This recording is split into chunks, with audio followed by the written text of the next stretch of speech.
এই দেখুন বিলাতি আর পেঁয়াজ কেটে রেখেছি।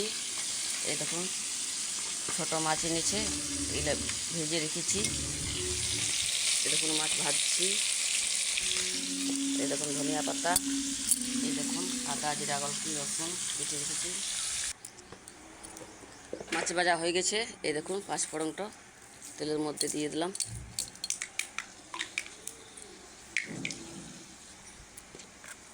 ফোড়নটা আবার হয়ে গেছে, পেঁয়াজগুলা দিয়ে দিলাম।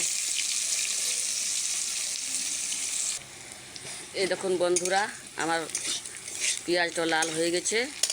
এবার আমি টমাটোরগুলো কেটে রেখেছিলাম, সেগুলো এর মধ্যে দিয়ে দিলাম।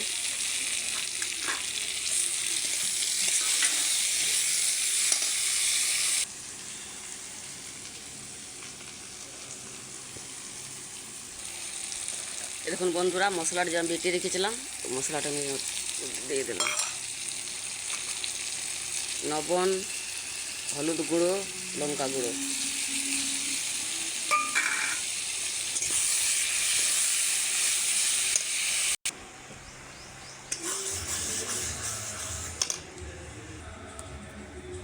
এই দেখুন বন্ধুরা, মশলাটাতে আমি জল দিয়ে দিলাম।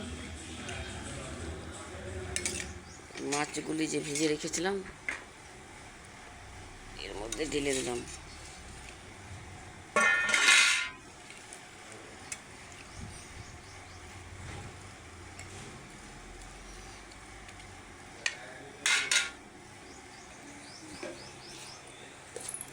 এই দেখুন বন্ধুরা, গরম মশলাটা এর মধ্যে দিয়ে দিচ্ছি।